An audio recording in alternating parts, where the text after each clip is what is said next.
ಸ್ವತಃ ಇದ್ರ ಬಗ್ಗೆ ಮಾತನಾಡೋದಕ್ಕೆ ಆರೋಗ್ಯ ಶ್ಯಾಮ್ ಅವರು ದೂರವಾಣಿ ಸಂಪರ್ಕದಲ್ಲಿ ಜಾಯ್ನ್ ಆಗಿದ್ದಾರೆ. ಸರ್ ನಮಸ್ತೆ. ಸರ್ ನಮಸ್ತೆ ಸರ್, ಹೇಳಿ ಸರ್ ಏನು ನಡೀತು ಅವತ್ತು ಎಕ್ಸಾಕ್ಟ್ ಆಗಿ ಎಕ್ಸ್ಪ್ಲೈನ್ ಮಾಡಿ ಸರ್. ಸರ್ ಆಕ್ಚುಲಿ ನಾವು 7 ಗಂಟೆ ಹೊತ್ತಿನಲ್ಲಿ ನಾನು ನಮ್ಮ ಮಿಸ್ಸಸ್ ಹಾಲು ತಗೊಬರೋಣ ಟೀ ಇಡೋದಕ್ಕೆ ಅಂತ ನಮ್ಮ ಮನೆಯಿಂದ ನಡ್ಕೊಂಡು ಹೋಗ್ತಿದ್ವಿ ಸರ್ ಅಂಗಡಿಗೆ. ಓಕೆ.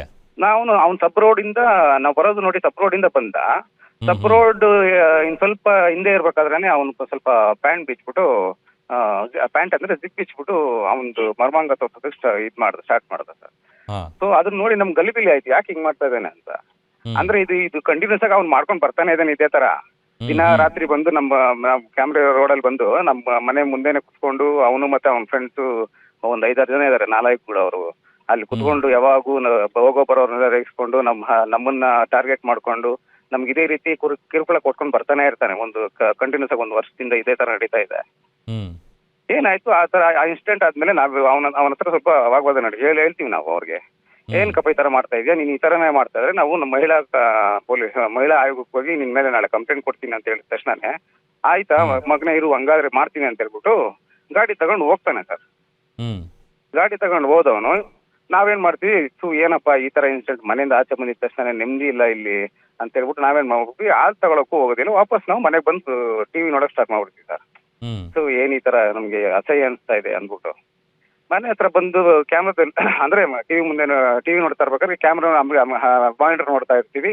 ಮಾನಿಟರ್ ನೋಡ್ಬೇಕಾದ್ರೆ ಸ್ವಲ್ಪ ಜನಗಳು ಬಂದು ಅಸಂಬಲ್ ಆಗೋದು, ಆ ಕಾರ್ನರಲ್ಲಿ ಬಂದು ಅಸಂಬಲ್ ಆಗೋದನ್ನ ನಮ್ಗೆ ಗಮನಕ್ಕೆ ಬರುತ್ತೆ. ಅದಾದ 5ರಿಂದ 10 ನಿಮಿಷಕ್ಕೆ ನಮ್ಮ ಮನೆದು 3 ಕ್ಯಾಮ್ರಾ ಇರುತ್ತೆ ಸರ್.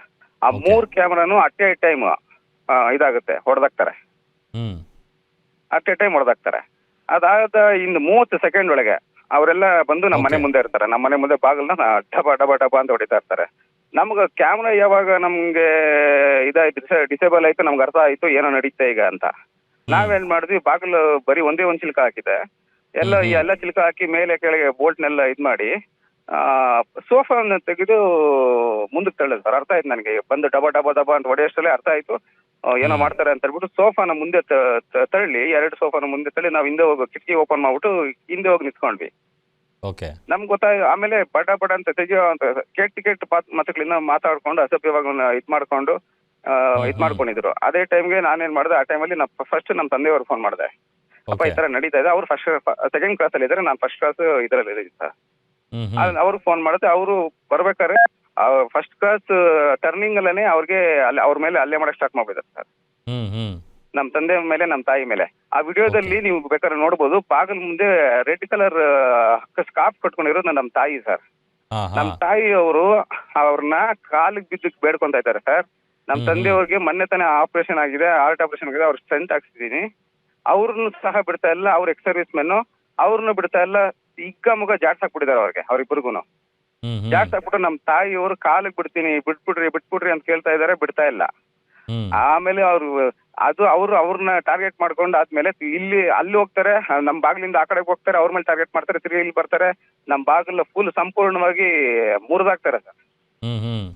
ಫುಲ್ ಮುರಿದಾಕಿ ಒಳಗೆ ಬಂದು ನಮ್ಮ ಮೇಲೆ ಅಷ್ಟರಲ್ಲಿ ಬರೀ 5 ನಿಮಿಷ ಅಷ್ಟೇ ನನ್ನ ಕೈಲಿ ಲೈವ್ ಮಾಡಕ್ ಸಾಧ್ಯ ಆಯ್ತು ಸರ್. ನಮ್ಗೆ ತಲೆನೇ ಓಡ್ತಾ ಇಲ್ಲ.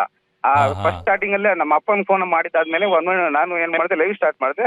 ನಮ್ಮ ಮಿಸಸ್ ಕೈಯಲ್ಲಿ 112ಗೆ ಕಾಲ್ ಮಾಡಿಸಿ ಅವ್ರಿಗೆ ಫಸ್ಟ್ ಇನ್ಫಾರ್ಮೇಶನ್ ಕೊಡ್ತೀವಿ ಸರ್. ಅವ್ರು ಏನ್ ಮಾಡಿದ್ರು, ಆಯ್ತು ಈಗ ನಮ್ಗೆ ಯಾಕೋ ಅಮೃತಹಳ್ಳಿ ಪೊಲೀಸ್ ಸ್ಟೇಷನ್ದು ಬೀಟ್ ಇದು ಸಿಗ್ತಾ ಇಲ್ಲ ಅಂತೇಳಿ ಏನ್ ಮಾಡಿದ್ರು, ಸಂಪಿಗೆಹಳ್ಳಿ ಪೊಲೀಸ್ ಸ್ಟೇಷನ್ಗೆ ಅದನ್ನ ಮಾಡಿದ್ರು ಸರ್. ಆ ಸಂಪಿಗೆಹಳ್ಳಿ ಪೊಲೀಸ್ ಅವರು ನಮ್ಗೆ ಫೋನ್ ಮಾಡಿದ್ರು, ನಮ್ಮ ಮಿಸಸ್ ಮೊಬೈಲ್ಗೆ ಫೋನ್ ಮಾಡಿದ್ರು. ಅವ್ರು ಹೇಳಿದ್ರು, ಮೇಡಮ್ ನಾವು ಬರ್ತಾ ಇದೀವಿ ಅಂತ ಹೇಳಿದ್ರು. ವೇಟ್ ಮಾಡಿದ್ವಿ 35 ನಿಮಿಷ ಆದ್ರೂ ಅವರು ನಮ್ ಸ್ಥಳಕ್ಕೆ ಬಂದಿಲ್ಲ ಸರ್.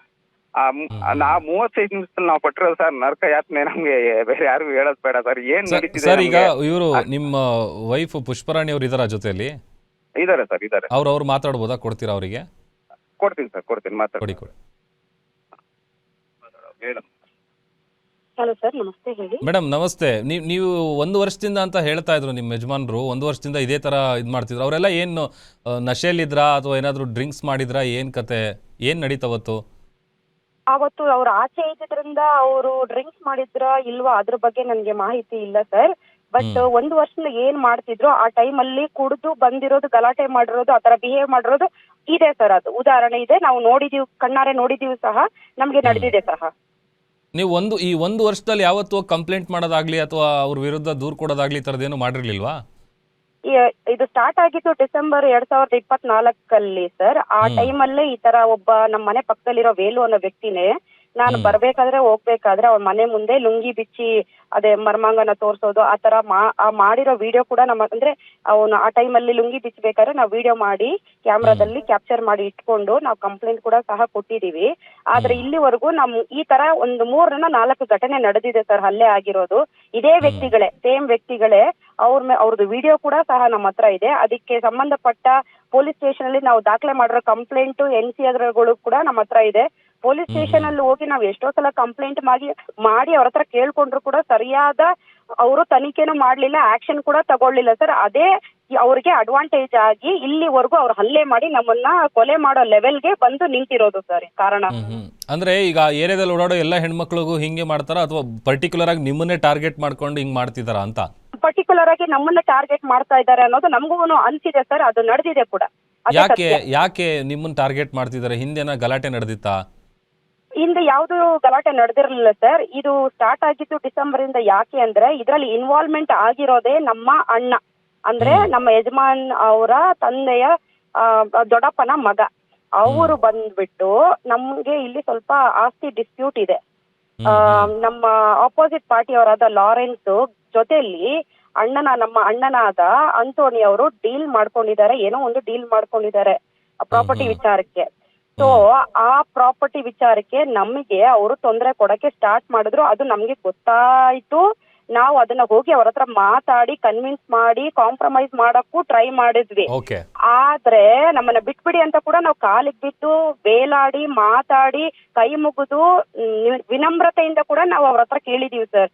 ಅವ್ರು ಹೇಳ್ತಾ ಇದ್ದಿದ್ದು ಒಂದೇ ಮಾತು, ನಿಮ್ಮ ಹತ್ರ ಏನ್ ಸಾಕ್ಷಿ ಇದೆ ನಾವು ಮಾಡ್ತಾ ಇರೋದಿಕ್ಕೆ?